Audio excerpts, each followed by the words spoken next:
Okay. So, we're going to get going anyway. The Redevelopment Agency meeting of April 19th, thank you, Councilwoman, is called to order. This meeting has been properly noticed and posted in compliance with the open meeting law. These proceedings are being video recorded as well as presented live on KCLV, Cable Channel 2, or closed caption for hearing impaired viewers. Please note customers of CenturyLink Cox Communication may view this program high definition channel 1002. The council meeting, as well as all other KCLV programming, may be viewed on the internet at www.kclv.tv/live. The proceedings will be rebroadcast KCLV Channel 2 on the web Wednesday of the meeting at 8 p.m., also on Friday at 4 a.m., Saturday at 7 p.m., Sunday at 7 a.m., and the following Monday at 5 p.m. This building is protected by state-of-the-art fire detection and suppression sprinkler systems. If the alarm should activate during today's meetings, please evacuate using the exits at the rear of the chambers. Go out to the mezzanine, proceed out the double doors to the terrace, down the back staircase. For anyone who has difficulty with stairs, please check with a marshal or fire official for assistance. Once outside, assemble on the northeast corner across the street from City Hall at Lewis and First Streets. Employees wearing safety vests or a city marshal will inform you when it's safe to re-enter the building. For public comment related to items on the agenda, citizen participation and public hearing items, we have available a speaker card, which you may complete and submit to our city clerk up front. Cards are available online in the clerk's office at the rear of these chambers. If you do not submit a card, it does not prevent you from speaking under public comment, citizen participation, or specified public hearing items. If anyone's present today who has need for hearing impaired equipment, please see our city clerk staff. And if you parked in the parking garage across the street, be sure to have your ticket validated by security officers when exiting. We are moving on to agenda item 3. Public comment during this portion of the agenda must be limited to matters on the agenda for action. The amount of time any single speaker is allowed may be limited. All comments made will be cross-referenced to those specific items. If anyone submitted a speaker card who wishes to speak under this portion of the agenda, please come to the podium and state your name. For the record, we'll set the time at 1 minute.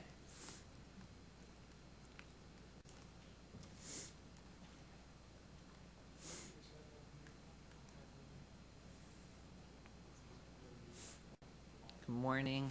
Good morning. How you doing, madam? Good morning. Nice to see you again. Would you take off your hat, please? Thank you. So sorry. That's okay. That's fine. That's fine. No, that's too gangster. I don't want to do that. You guys wearing blue.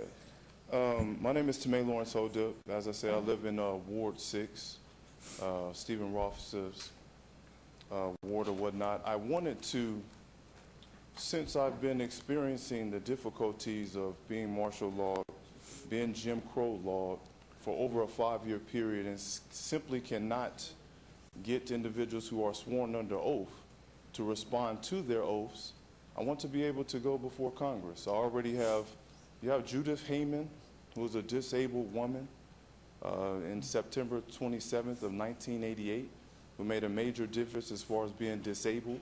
And then 2 years later after that, she was able to possibly help, you know, the cause of 1990 of that becoming, you know, the Disability Act that we now have. Right. Individuals as far as Obamacare, because I have been injected with microchips and transmitters and being a Christian, disciple African-American male, and then the ward as far as Stephen Ross's, when me having actual, me having police reports. Thank you. It's a continuously of not being honored. So I want to go before Congress. Well, and I think our district congresswoman, Dina Titus, you may want to check with her office, Right. Congresswoman Titus, and because she's our representative. Well, I went to her office, ma'am. Remember I told you that in April 5th? Well, we'll try to help you with an appointment there. Appointment Thank you. to be able I mean, to you're go. welcome to come back later on in public comment, but unfortunately, we're only allowed a minute at this time. Yes. And so I don't know if we have anyone from my I want to office ask you, here. why did it go from 3 minutes to 1 from 2000? The introductory piece is always one. Always 1 minute. And then this is the redevelopment agency, and Okay. there'll be another 1 minute when we get to city council. Okay, well, I just want to lastly, and not to be a burden, ma'am, I just want to say that I've already called U.S. Congress about Okay. wanting to go before them and speaking, or them coming down here because of the corruption as far as what I'm experiencing for over a 5-year period, and knowing that I'm supposed to be represented because of the way that North Las Vegas has done this, and along with the we fact of appreciate why. it. I'm sorry, we're just going to have to go on with the meeting, and we'll speak with you after. Thank you. Thank you. He needs to go North Las Vegas. Thank you very much. Anyone else? We will close public comment and move on to agenda item 4, possible action to approve the final minutes by reference to the regular redevelopment agency meetings of January 4th, February 1st, 2017. Councilwoman, is there a motion to approve those minutes, please? There's a motion to approve. Thank you. There is coming. There it is. Please vote. This is on the approval of minutes, January 4, February 1. Please vote and please post. And it carries. Thank you very much. Agenda item 5, discussion for possible action regarding the approval of the Office Tenant Incentive Program, OTIP, for the purpose of assisting property owners and tenants with interior tenant improvements and the absorption of standing inventory office space in the redevelopment area, RDA redevelopment areas 1 and 2, and that is in reference towards 1, 3, and 5. Councilwoman Tarkanian, Councilmen Coffin and Barlow. Good morning. Good morning, Mayor Goodman, members of the City Council and Redevelopment Agency Board. For the record, Bill Arndt, Director of Economic and Urban Development. Like everyone in our team at Economic Development, we don't like to just look backwards and where we've been, but we want to look ahead. Where are we going? And we want to constantly look and reevaluate where are we at as a community? What do we need to flourish and thrive? And so we've had some really popular programs, as you know. We've had our Visual Improvement Program, which for the Redevelopment Agency is essentially a business facade program helping our storefronts in our downtown, if you will, beautify their storefronts, fix them up to make them more marketable for small businesses. And that's really helped to transform downtown. But we're seeing a new challenge as a result of the recession and coming out of the recession. And we think we have a new opportunity, too. So that's why we're here before you today with this new program. So we've come up with an idea for a new incentive program. And I'd like to thank Julie Quisenberry of our team, as well as June Johns, for working on this program. And the idea is an office tenant incentive program. So in order to thrive as a downtown, we need employers to be downtown. And to get employers downtown, we need to have attractive space, but also economical space. And that's the idea behind this program. We need anchor tenants, anchor businesses in our downtown area. Everyone knows some of the major employers that we have on Fremont Street. We have wonderful employers like Zappos.com, Take-Two Interactive that works on video game and software development. But we need more employers like that. And so how do we find them? Well, the easiest way to get an employer into downtown or anywhere in our city is to put them in existing space. They don't have to wait for a new building to be built. The building's already there. But the challenge is a lot of our buildings downtown are older buildings. And so they require some renovation, some rehab to get them going and to make them competitive with the regional landscape for office. And so the idea behind this is looking at what is our existing building inventory. We took a look at our core of downtown, and we have 10 or more buildings that have at least 10,000 square feet of vacant space in our downtown area. And 10,000 square feet may not sound like a lot of space. Some big homes in the valley may even be as big as that or more. But that's a significant amount of space for an office. It's not a really small business. It's a medium or large employer that would typically go into that kind of space. Likewise, we have 12 or more buildings in our redevelopment area too, along commercial corridors such as Sahara Avenue, Charleston Boulevard, and Decatur Boulevard that also have that kind of vacancy, 10,000 square feet or more space. In addition, there's an additional challenge that not just the Las Vegas Valley is facing, but really metro areas across the country are facing. And that issue is the changing face of retail. as more and more people embrace e-commerce, as the nature of how people shop changes, a lot of our old shopping centers and our mature shopping centers are facing high vacancy rates.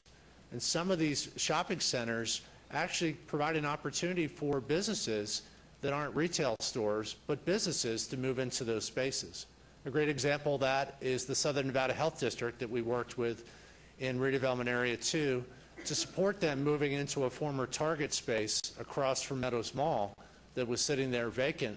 It was really pulling down not just that shopping center, but really the entire neighborhood. And so that's kind of a secondary benefit of this program, is how do we help maybe those shopping centers, those urban centers that maybe are struggling and maybe can't sustain themselves long-term exclusively with retail and retail stores. So this program does both of those things, and it works with landlords and with tenants. So why start this new incentive program? Again, attract anchor employers to downtown, bring new jobs to downtown, encourage employers to look at our downtown and older building inventory. It's really easy for a business to look at the Southern Beltway or look at the rest of the region and see a brand new building and just move on right in. How do we help our downtown property owners and our downtown investors be competitive? How do we make a level playing field for those properties and give them a little bit of help to be competitive? And also reduce office vacancy. That's a big thrust of this program.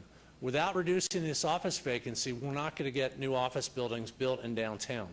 We did a survey of office vacancy across our downtown area from 3 respected firms. A plot analysis looked at it, focusing not just on the entire broader downtown area, but kind of subsets of downtown, and they found vacancy rates ranging from 12% to as high as 20%. Cushman & Wakefield, fourth quarter of last year, calendar 16, found over 17%. Likewise, RCG Economics, John Restrepo, and the UNLV Lead Institute found a similar number for downtown, over 17, approaching 18%. So if we don't chip away at this vacancy rate, we're not going to have success in getting new buildings and new office product. So attracting businesses to downtown, how are we going to do it through this program? We're going to offer a grant, which is a very straightforward way to help a business, similar to our very popular and successful visual improvement program. The program participant will be a property owner or landlord. So we're going to help the business coming in, but we're going to work with the property owner and the landlord. And typically what happens in these transactions is the property owner and landlord negotiates a package to get that tenant in there. For example, if they have to spend a lot of money renovating the space, putting new electrical in, maybe new cabling, maybe rearranging the floor space to knock down interior walls to make it an open-based space, which happened at Take Two, for instance. That tenant expense is negotiated. The landlord typically picks up a chunk of that expense, and the tenant bears some of that cost. So this is direct benefit to the landlord and then passing into the tenant to help them get into that space. We're asking for a minimum tenant improvement value of $200,000, which we think those 10,000 square foot space or more will easily have. And then we'll reimburse 10% of that tenant improvement expense up to a maximum of $50,000. And this tenant improvement contribution, this TI contribution, we really think is going to be a tipping point to get employers into downtown. And again, the more employers we get into downtown, the more spending, the more activity on the street, and more importantly, we chip away at that vacancy and really give the builders and the developers out there and our development partners a better opportunity to build new office product in downtown. So what are the requirements? You have to be an existing commercial building in either of our redevelopment areas. Minimum of 10,000 square feet, and with that, 20 full-time employees. A minimum tenant improvement expense of $200,000. We want these employers to be signed up to a minimal lease of at least 5 years or more, and that's common throughout the industry. And then finally, for any of our businesses that are out there listening or our property owner partners, we do ask that our partners go before you and the City Council for any commitment of funds. So while we have a lot of folks in the community that are really excited to get going, we're not going to be committed as a city until they come back before you, so you'll get to see the benefit of this investment in each property and each business. That summarizes the program. We're eager to get started. We have budget funds in this fiscal year, and we've, subject to a tentative and final budget, we've budgeted funds for next year. This doesn't have any impact on the city's general fund, and it doesn't impact negatively in any way the visual improvement program or the other programs that the city and the redevelopment agency continue to offer to our partners. We're excited about it. We're eager to get started, and we ask for your approval. Thank you. I'm going to open the floor to our council. I have some questions for you as well, but I see Councilwoman is already ready. I wanted to ask, to how much will the loan be? You're saying that they would need to put up $200,000. Right. So typically that cost gets absorbed in the lease. So if a tenant's paying a monthly rent, they may have to come up out of pocket to make some of the improvements to the space. The landlord, to get the tenant, typically will say, hey, tenant business, I will pay for some of that for you. So how they fund that, whether it's cash or loans on their side, that's up to them. Our money is a grant. So we give them a grant. There's no required repayment. All we ask for is that the evidence of the lease, and that'll indicate how much investment the business and the landlord's making, so we can verify that they meet the requirements. So the amount of the grant might vary according to what is being put into it? Correct. It'll vary from a low of $20,000 to a high of $50,000 per business. Thank you. Any questions, comments, questions? Please, Councilman Barlow, and then, as I say, I have some comments and questions. Thank you, Mayor. Good morning, Mr. Arndt. Good morning. What is the vacancy rate in Southern Nevada on average? The vacancy rate, I know nationally is 15%. I think the Southern Nevada is comparable to that 17%. I'm not sure if I have that number in my notes, but the office vacancy rate region-wide is pretty high. In the middle of last year, it was hovering around 20%. It's come down since then, so I believe it's comparable valley-wide to what we're seeing in downtown. Right, so what we're seeing downtown is not a spike as it relates to any other area of Southern Nevada, correct? It's pretty much running par as it relates across the region. That's correct, and a good point. There are others that have problems with vacancy too. The challenge with downtown is it costs more money to get in those spaces. So the vacancy in a lot of the area outside of downtown, they're newer buildings. They don't require big investment from the businesses moving in. So again, the idea is to just try to create a level playing field for our businesses that have interest in being in downtown and not make the expense to get into those spaces a whole lot higher than what they might see in the rest of the valley. And have you received any feedback from the businesses downtown as to whether or not this is a good incentive or not, or if in fact this is something that they will be able to take advantage of?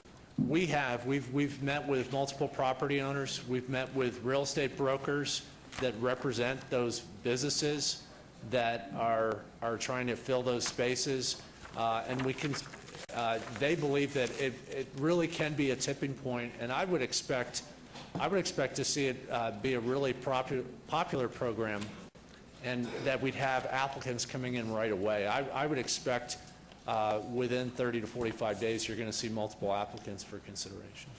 And in addition to that, how long do you anticipate running this program? We'd like to run it for the balance of this fiscal year and next fiscal year. What we'd like to do is, during that time, report to you, give you a progress report to explain whether it's working, how can we refine it, if there's any refinement we need to make. So we have found budget funds for this current fiscal year, finishing out the year, and then next year. So that would be the minimum amount of time. And if it's successful, it's just subject to appropriating money each year. And the office tenant incentive program is up to $50,000?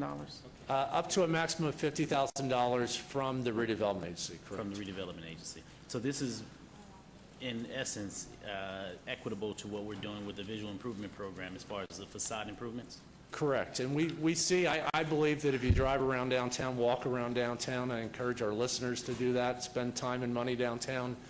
Today looks a lot different than it did 3 years ago, 5 years ago. And that's due in large part to our partners, but also things like the VIP program that helped really transform neighborhoods, invest building by building, storefront by storefront. Now we're facing a different challenge, so we wanted to come up with a policy solution and a business solution to meet that challenge. Thank you, Mayor. Okay, anyone else comments, questions here? I'd just like to comment that what you said about how downtown has changed, again, I emphasize that it's amazing to me how many people in their 20s and 30s go to downtown Las Vegas rather than to one of the strip hotels for dinner or for entertainment. And so you've done a good job. Thank you. Okay, my questions, and I know I'm looking down at Ms. Ponicello down there because these really have to do with you. Looking at this vacant space and knowing we've had the bath with the foreclosures, most significantly out Ward 6 in the past, what type of investigation is going into examining the financial capabilities and sustainabilities of the principal owners of the buildings where this vacant space is? I really think we need to make sure that they're stable and not going into certainly either a foreclosure or some other major loss to close the building down. So there has to be a piece that examines the building. And my second comment, because certainly the city doesn't want the exposure, liability exposure, being stuck with having given money to somebody who's rented 10,000 square feet. We're helping to fix it up, and yet the building falls into receivership. That's one. And the second piece was the vacant buildings. I know there are quite a few in Ward 1 that have been for sale a long time, the entire building. What is your response to looking at those buildings and allowing this same type of process to go? So I throw those to you, and hopefully legal will take a look at the viability. Mayor, maybe I'll take the first crack at it and see if Ms. Ponicello has anything to add. Answering your first question, very good question. And I think that's where the timing of this program is really important. If we tried this to do this in the depths of the recession, we'd be facing that issue on probably every single building we're dealing with. I think we're starting to come through that. We've seen buildings sell and have new investment in them, and a number of buildings are kind of coming out the other side of that. I think the real protection from my vantage point that the city has is if a big tenant's going into a big space and they're spending a lot of money and of their own money and signing a 5-year lease, they're getting a contractual commitment from that property owner and landlord, and they're not going to spend their hard capital and move into that space and be at a place of business if they don't feel they're protected.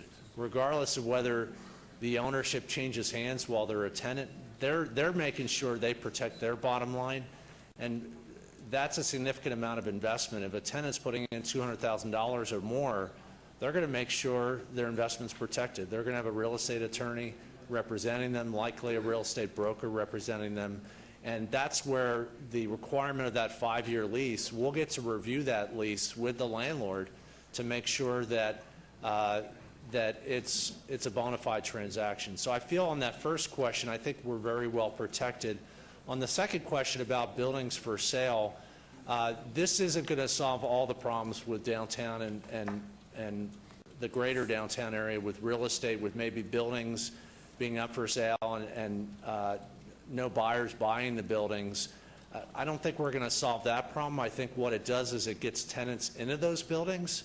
So if a building owner has a lot of vacancy and we can fill it up, and then the owner sells the building and gets a strong owner investor to buy the building, we've indirectly helped that seller, but the purpose of it is to fill that vacant space. So if we make that investment isn't going anywhere. The improvements are made, it's ready for a new tenant, and even if that tenant goes out of business, for instance, that space is there, we've made that investment, the landlord's made that investment, it better positions that building to get tenants into the building.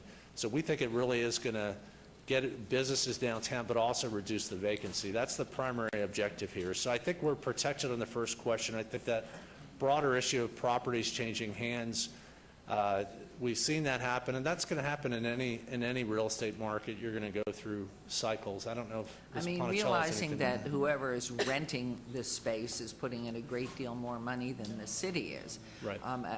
I still wonder, I mean, I look at a huge building like the Bank of America, or I look at, you know, where there's a law offices pulling out of some downtown buildings, just wondering from the legal standpoint, is it up to the people that are renting to do that due diligence, or is that part of what you're Madam Mayor, supposed to be? Legal Department works closely with EUD and the project officer who's handling one of these grant applications.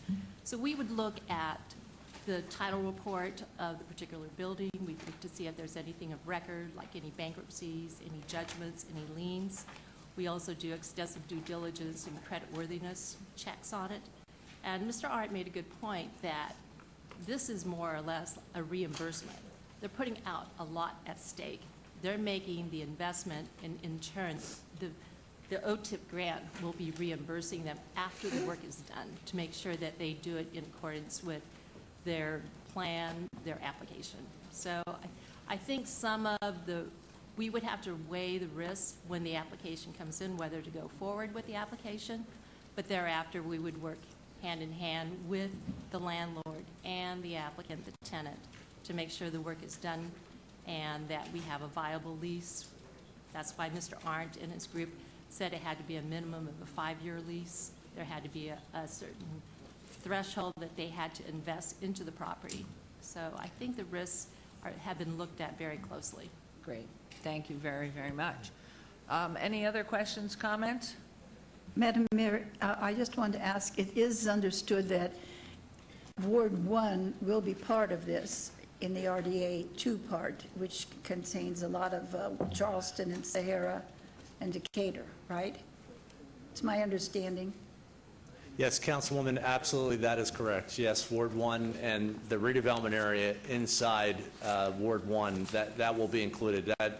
That's a point of emphasis. We can't help the entire city with this program. We're using redevelopment dollars, so you do have to be in redevelopment area 1 or area 2. Those maps are online for our clients. They'll be part of our application package.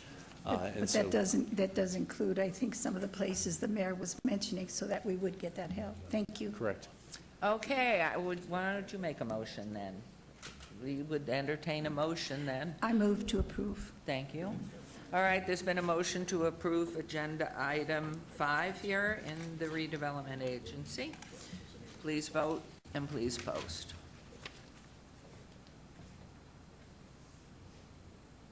And that motion carries. Thank you very much, Mr. Arndt. Agenda item 6, RA4 2017, discussion for possible action to approve a resolution authorizing the execution delivery of an amended and restated interlocal agreement by and between the City of Las Vegas Redevelopment Agency and the City of Las Vegas, Nevada, the city, a political subdivision of the state of Nevada concerning the reconstruction tax increment revenue subordinate lien bonds in the amount of $14,275,260 for redevelopment area 1. This is Ward 5 with Councilman Barlow. This item is related to Council Item 48, R19-2017. Mr. Melling and Mr. Hello. Thank you, and good morning, Mayor and members of the City Council. Gary Ameling, Chief Financial Officer. Back in 2011, the City Council and the Redevelopment Agency approved bonds in the total amount of $15.5 million. It was an issuance based on a note between the Redevelopment Agency and the Sanitation Enterprise Fund as the lender. The proceeds of those monies were used to fund the Mob Museum, $11.5 million, and Symphony Park improvements for $3.5 million, and accrued interest of $500,000. The restructuring of this debt was envisioned as part of the Council-approved April 15, 2015 Redevelopment Agency Financial Recovery Plan.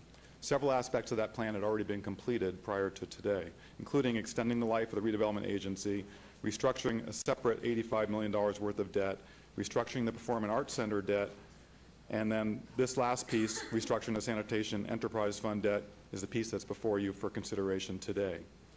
If you approve this, the Redevelopment Agency will have more cash for projects in the short term to fund such things as Cashman, right-of-way acquisition, and downtown parks. We've taken a look at the Sanitation Fund and looked at the cash flow needs of the fund over the next several years and determined that refinancing this debt will not have a negative impact on its ability to fund its capital project needs in the foreseeable future. This debt would extend the debt out to, this restructuring would extend the debt out to 2027, and it would free up approximately $1.5 million for the redevelopment agency to work on projects over the next several years. It requires a change in the interest rate from 3% fixed rate to a variable rate, which currently is 1.43%, which includes the current city portfolio earnings rate, plus a 25 basis point premium that the sanitation fund would have, which would ensure that it would not have any negative impact on its earnings. In fact, it would be a 25 basis point premium over holding its cash in the city's portfolio. The principal amount of the new bond would be $14.275 million. That's based on a credit recalculation of the interest going back to the first year of the debt issuance.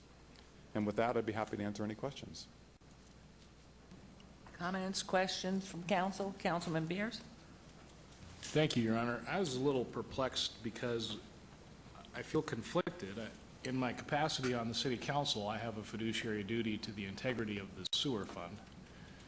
In my capacity here, I have a fiduciary duty to ensure that the RDA funding is intact and integral. And so here you have a proposed contract that essentially transfers over the course of 10 years $1.5 million of future interest earnings from the sewer fund to the RDA. And I just feel conflicted, so I was wondering if council could tell me I'm nuts. And did council advise you? Mayor Pro Tem volunteered. Councilman Beers, NRS 279, as well as our Las Vegas. Ms. Ponicello, can you pull your microphone closer? Thank you. Thank you. Councilman Beers, NRS 279 and the Las Vegas redevelopment plan mandates that the governing board of the redevelopment agency is the legislative body of the community, which is the city council. So, yes, you have the city council serving as one party on behalf of the city of Las Vegas, and you have the governing board of the RDA being the city council. I know that in negotiating agreements between the two affiliated governing entities, you look for the best interests of what is for the city and what is for the RDA. Well, it sounds like I'm not nuts, I'm just on my own. That's kind of how I understood that. And with that, I guess, Your Honor, I'll be voting against this. I would be okay with this idea if the interest rate wasn't reduced in the course of the transaction. Currently, the sewer fund is got a $16.5 million coming over the next 5 years in repayment. And under this plan, it will have $15 million in repayment over 10 years' time. And I think that's just a bad deal for the sewer fund. If it's got that much excess money, then we should figure out some other solution. So I'll be opposed to this, Your Honor. If I could comment on that for just a moment. As Chief Financial Officer, I also wear that dual hat, both being the fiduciary for both the city and for the redevelopment agency and the sanitation fund. I wanted to make sure that this deal did not harm the sanitation fund. So this is a variable rate. Currently, the variable rate is such that it would generate less interest over the 10-year horizon if it stayed constant. However, interest rates have been historically low over the last 10 years, and the anticipation is that based on what the Federal Reserve is likely to do over the next several years, interest rates should slowly climb over the next couple of years. And so I would anticipate that there would have been such a point in time that the original deal, which was a 3% fixed rate, would have ultimately perhaps been below the current earning rate on the portfolio at some point in that next 5 years. However, we don't know that for sure. My crystal ball tells me that it's likely that interest rates are going to climb. But this is a variable rate, and at no point in the future under this 10-year horizon would the sanitation fund ever receive less than a 25 basis point premium over what it would have earned if its money just sat in our portfolio. So I think it's not a bad deal for the sanitation fund, but it is definitely a good deal for the redevelopment agency. And I would agree with that analysis, except for the fact that the $14 million in principal at stake here is not sitting in the general investment pool. It's not earning 1.25%. It's invested in a different place, and it's earning 3%. And that's why I would oppose it. If, bring it back when interest rates actually get above 3%, maybe we can talk. But This seems to disadvantage the sewer fund, in my opinion, and I can't support it. So Thank you very much. Any other comments? Councilman Anthony? Your Honor.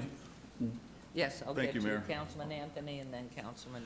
I tend to agree. I mean, what we're talking about here is basically taking, the way this is written down here, is taking $1.5 million out of the sewer fund. And later on in the agenda, we're going to be talking about infrastructure and you know, some of us up here have talked about how our infrastructure is aging and needs to be replaced. And I know sewers aren't as sexy as you know, stuff we're doing downtown, but that's a critical component. So I don't want to do any, $1.5 million is a lot of money, and to take that out of a critical part of the city's infrastructure, the sewer fund, I don't think is the right thing to do today. Maybe later on down the road, it might make where interest rates change and there is no impact on the sewer fund. I just think that money is more critical in that area. Thank you. Thank you. If there are concerns about the interest rate, one of the things that we could do is increase the premium. So right now, this is based on a 25 basis point premium over the current portfolio rate. If we increase that to a 50 basis point premium, that would minimize the impact. Also, the other thing to point out is that the budget that you approved tentatively from the city's fiscal year 18 a couple weeks ago did assume this refinancing because it was based on your direction from 2 years ago asking us to come back and refinance this note. So that assumed that this money was going to be freed up and the redevelopment agency was going to have additional cash for the next couple of years to contribute towards our capital improvement program. So if you don't take this action, we have to go back and restructure the budget for the redevelopment agency for next year. But you might want to consider an additional premium above the 25 basis points. Thank you. Councilman Coffin, please. Thank you, Your Honor. In a practical way, this is just from one pocket to the other within the city government. Technically, of course, the people who pay the rates for sewer are in large part different, but not completely different from those who pay property taxes, which are then sliced into redevelopment funds. So in essence, it's still taxpayer to ratepayer, vice versa, not much difference. But I don't want to quibble on that because I know there is a slight difference. Main thing is that this started before Councilman Beers and I took office here, and it was done in a moment of desperation by other local governments to such an extent that North Las Vegas actually took the money into its general fund from its sand district without any intention of repaying. And it was against the law, and they needed help from the legislature to make ex post facto legal what they had done. In this case, this is a loan, a big difference, and it's being repaid. I'm confident that the ratepayers for sewer will be repaid by the taxpayers in the redevelopment areas. So in a sense, really, it's a distinction with almost no difference. Putting a little premium, even an additional premium, I don't think that matters because in a sense, you're just going to increase the amount you take out of the RDA and then shove it into the sewer fund. So, you know, one way or the other, it's always going to have a little odor whenever you're dealing with it, so what the heck. I approve of this. I'm glad it was done properly the first time and open in a loan fashion as opposed to just stealing it from the sewer fund. That was a little bit too much. I mean, I think I was in the legislature when we had to make that legal. So I will support. Thank you, Mayor. In fact, if you're ready for a motion, I'll be happy to move for approval. And just one more second, if I might, let's have Councilwoman make comments, and then you can answer all of them together. Okay, thank you. Mr. Beers, if I might, through the mayor, ask you, if it increased to 50%, the way he had mentioned, which would lessen the impact, would you then be able to feel you could vote on that, or would that still leave us in a bad situation? City manager just sealed the deal, Councilwoman. She sealed the deal? She just won my vote. So I think the alternative that the councilman is referring to is that we had assumed in this restructuring that we would give the RDA credit for interest paid, the difference between interest paid at the 3% and interest paid at the current portfolio rate going back to the original term of the loan.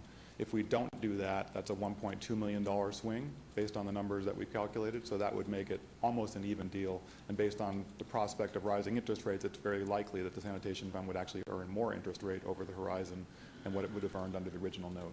So that means our brilliant city manager answered my question before I asked it. Pretty much, yes. All right, so it's neutral. Okay, thank you. Thank you. Any other questions, comment? Yes, I see Councilman Beers. We're sure going to miss you. One question, Your Honor, and that is when, I didn't hear specified when that payment would take place. Is that in the first year of the table that we were handed? The We've got a 1.2 million? table that shows the two sets of payments side by side. I Yeah, don't so know the if two you sets showed of it payments this morning. side by side assume that $1.2 million credit was reducing the principal amount, so we will not take that reduction in the principal amount, which will increase the debt service payment for each year in the horizon. Starting while still skipping the first year? Yeah, still skipping the first year provides the cash flow benefit to the redevelopment agency, so yes. But it would increase every year thereafter. I believe it would be by approximately $100,000 to $200,000 per year. And at the Okay. variable I'm rate still- versus the I'm fixed still rate. okay. I'm still okay. Thanks. Okay, Councilman Barlow, may we hear from you and have the motion? Yes, move for approval, please. Thank you. There's a motion to approve on... As amended, right? As amended. Okay. Move for approval as amended. Thank you. And please vote and please post. Councilwoman? Great. Motion carries. Thank you very much. We'll move on to agenda item 7, citizen participation. Public comment during this portion of the agenda must be limited to matters within the jurisdiction of the redevelopment agency. No subject may be acted upon by the redevelopment agency unless that subject is on the agenda and scheduled for action. If you wish to be heard, please come to the podium, give your name for the record, the amount of discussion on any single subject, as well as the amount of time any single speakers allowed may be limited. Is there anyone wishing to speak under this portion of the agenda? We will set the clock at a minute, please. Beatrice Turner, and we're talking about redevelopment. And I'm here because the redevelopment that need to be did around Woodlawn Cemetery, you know, because that's the oldest cemetery that's here. And you got the homeless on Washington, on Owens. And I know Judge Davis is mad as hell that that's in front of him now, because it done moved from on Cyril's over there by the Anderson Dairies to now on Owens. They got tents and buckets, and they laying out on the headstones in the cemetery. I mean, you know, it costs money to be buried, and it costs money to pay for them headstones. And something really needs to be did about that. And Mayor Goodman, I promised your husband when he was here, see, I ain't got to worry about Woodlawn, because I'm going to be cremated, and my ashes going to be thrown in y'all lovely yard and y'all lovely rose bushes, and I know I will be took care of very well. I won't be down there like they is in Woodlawn Cemetery. Ain't nobody invested no money. And you know, Jan Jones is the one put that ugly wrought iron fence up there when it should have been put up. It should have been a half brick, then wrought iron on the top with the spikes on it to make it look decent. And it need lights out there at night in that cemetery. So y'all talking about redevelopment that cemetery. Go pull it up on Thursday and look at the news when Channel 13 was out there and the man just stretched all out on somebody's headstone. You know, them headstones is not cheap. They don't cost $5. You have to pay a hell of a money for them headstones when you put them down. And then you got them out there and just took over the cemetery. Y'all need to put some redevelopment money out there and fix that up and take that ugly fence down, because that's the oldest cemetery there. You know, Councilman Bob Nolan is buried out there, and I know his family is not happy with that. I know they're not happy. But see, I'm going to be happy where I'm going, because I'm going in your We've missed you. Thank you. Anyone else? We'll move on to agenda item 8. Agency member recognition. Comments made by individual agency members during this portion of the agenda will not be acted upon by the agency unless this subject is on the agenda and scheduled for action. Is there any member of the redevelopment agency who wishes to speak under this portion of the agenda? Any other comments? Hearing none, this redevelopment agency is adjourned, and we will move right into our council meeting because it's 20 minutes.